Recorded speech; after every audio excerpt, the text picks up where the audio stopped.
El apóstol Pedro comienza este versículo 10 diciendo que nuestro Dios es el Dios de toda gracia, de toda gracia. Nosotros sabemos que todo lo que tenemos, que todo lo que somos por pura gracia del Señor, amén. No hay ningún mérito en nosotros. No existe en nosotros ningún mérito, no hay nada que nosotros hayamos hecho para que el Señor se fijara en nosotros, para que el Señor nos amara, para que el Señor nos salvara, para que el Señor nos llamara, como dice la Biblia en Romanos capítulo 8, versículo 29, porque a los que antes conoció, dice la Biblia, también los predestinó para ser transformados a la imagen de su Hijo Jesús, y a los que predestinó, a estos también llamó, dice la palabra de Dios. O sea que hemos sido llamados de parte de Dios, y hemos sido llamados de pura gracia. No porque hayamos hecho algo bueno, sino porque nuestro Dios es bueno. Como nuestro Dios es bueno. Efesios capítulo 2 del 4 al 7, quiero que recordemos estos versículos de la semana pasada. Dice la Biblia, pero Dios, que es rico en misericordia, con su gran amor, con que nos amó, aún estando nosotros muertos en pecados. ¿Cómo estábamos? Muertos, separados por nuestros pecados terribles que cometimos contra Dios, dice la Biblia, nos dio vida juntamente con Cristo, por gracia sois salvos. Somos salvos de la ira de Dios por pura gracia. Verso 6, y también por pura gracia, dice la Biblia, con Él nos resucitó y asimismo nos hizo sentar en los lugares celestiales con Cristo Jesús. Mira lo que está diciendo el apóstol aquí, el apóstol Pablo, que por causa de la gracia del Señor, usted y yo estamos sentados con Cristo en lugares celestiales. ¿Les alegra eso a usted? Amén, ¿sí, verdad? Para mostrar en los siglos venideros las abundantes riquezas de su gracia en su bondad para con nosotros en Cristo Jesús. Nos alegramos en el llamado de Dios, nos alegramos en esa bendita gracia que nos regenera, que hace que nosotros seamos nuevas criaturas, porque somos nuevas criaturas en Cristo. De modo que si alguno está en Cristo, dice la Biblia, nueva criatura es. ¿Cuántos estamos en Cristo? Usted y yo estamos en Cristo y Cristo está en nosotros, y todo eso es de pura gracia. Por pura gracia somos templo del Espíritu Santo de Dios, y Dios mismo habita dentro de nosotros. Eso es algo glorioso. Entonces nos alegramos del llamado de Dios, pero el apóstol Pedro dice que después del llamado de Dios viene el padecimiento. Mas el Dios de toda gracia, que nos llamó a su gloria eterna en Jesucristo, después de que hayáis padecido un poco de tiempo.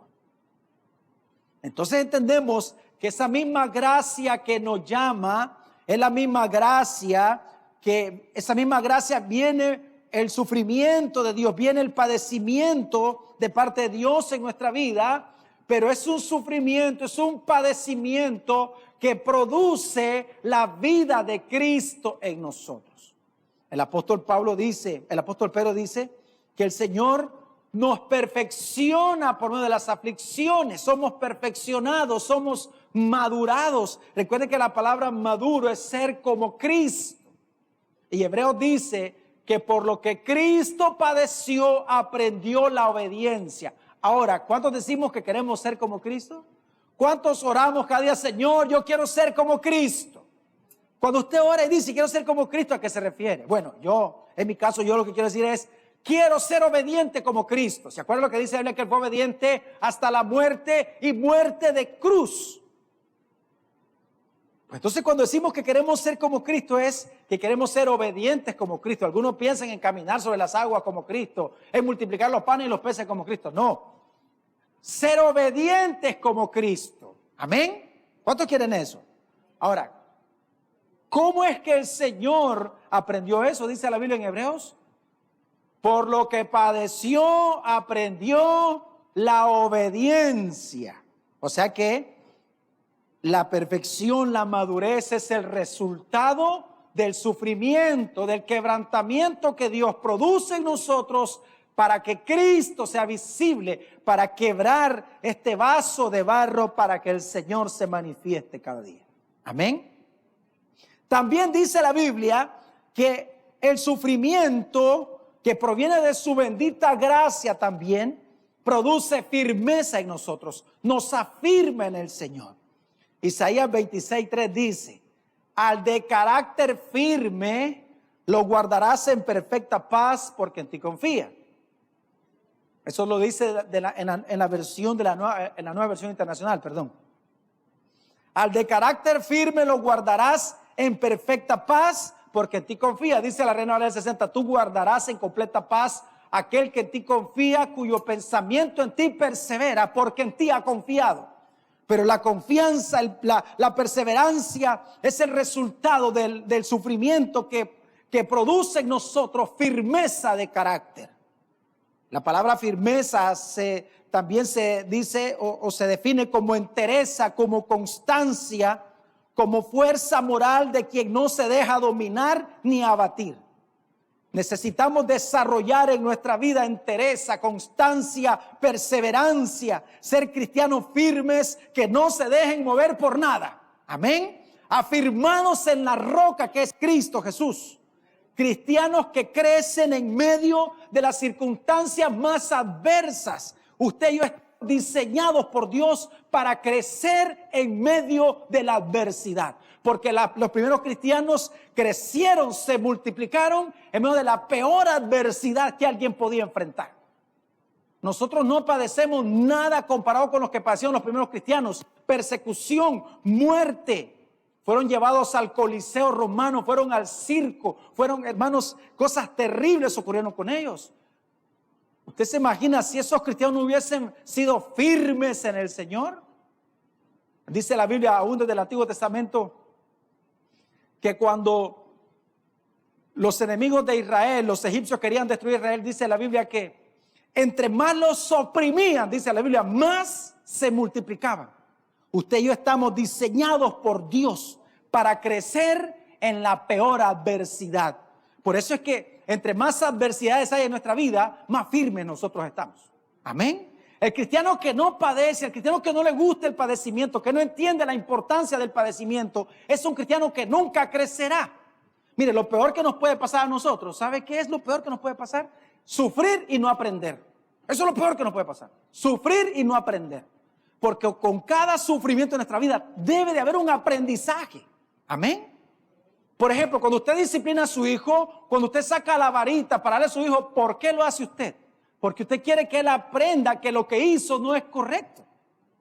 Amén. Y cada vez que vuelva a hacer lo mismo, ¿qué va a hacer usted? Le va a volver a dar con la vara hasta que aprenda. Y eso es lo que el Señor hace. Y hay muchos cristianos que padecen, hermanos, y no aprenden. Por eso el apóstol dice, pero me temo que ustedes hayan padecido en vano. Necesitamos aprender, hermanos. Cada vez que somos afligidos, cada vez que somos quebrantados, dígale al Señor, Señor, ¿qué me querés enseñar? ¿Qué necesitas que aprenda? ¿Por qué? ¿Por qué esta prueba? ¿Por qué esta aflicción? O sea, no me malentiendan, no por qué en un tono de reclamo, sino ¿qué voy a aprender? ¿Qué necesito aprender? ¿Qué tú me estás enseñando? Porque no hay ninguna aflicción que Dios provocará en nuestra vida que no tenga ningún propósito. ¿Creen eso, hermano? ¿Creemos eso? Todas las aflicciones en nuestra vida tienen un bendito propósito y ese propósito es hacernos como Cristo. Porque fuimos predestinados para ser transformados a la imagen de Cristo Jesús. Y mientras estamos aquí en la tierra, el Señor espera, el Padre espera que nosotros manifestemos las virtudes de Cristo. Obviamente no podemos andar en perfección, pero cuando Cristo venga, dice la Biblia, seremos semejantes a Él porque le veremos tal como Él es. Por eso es que los hijos de Dios estamos desesperados por ese día en el cual nos vamos a encontrar con el Señor y seremos semejantes a Él. ¿Cuántos anhelan eso? Pero mientras eso llega, hermanos, habrá sufrimiento en nuestra vida porque el Señor necesita, el Padre necesita que nosotros podamos mostrar a Jesús. Es necesario que podamos ser luz, que podamos ser sal en este mundo. Amén. Pero desgraciadamente las congregaciones están llenas de cristianos débiles de carácter, frágiles en su caminar con Dios. Es vital para todos los hijos de Dios tener una vida firme, una vida fundada sobre la roca, una vida a prueba de terremotos, cristianos con fundamentos inamovibles. Eso es lo que el Señor espera en nuestra vida. Pero la mayoría somos cristianos debiluchos en nuestra fe, que somos movidos con mucha facilidad. Pregunta, ¿es usted un cristiano firme? ¿Es usted un hombre firme, una mujer firme? Y si usted y yo sabemos que si hay firmeza en nuestra vida, esa firmeza ha sido porque hemos sido quebrantados por el Señor, porque hemos pasado sufrimientos en nuestra vida y ese sufrimiento nos ha afirmado, porque el sufrimiento que el Señor provoca nos afirma, nos vuelve hombres y mujeres constantes, perseverantes y fuertes en el Señor. Amén. Necesitamos firmeza para enfrentar, hermanos, la tentación. No hay nada que le haga más daño al reino de Dios que cuando los cristianos entran en tentación. Eso le hace muchísimo daño al reino de Dios.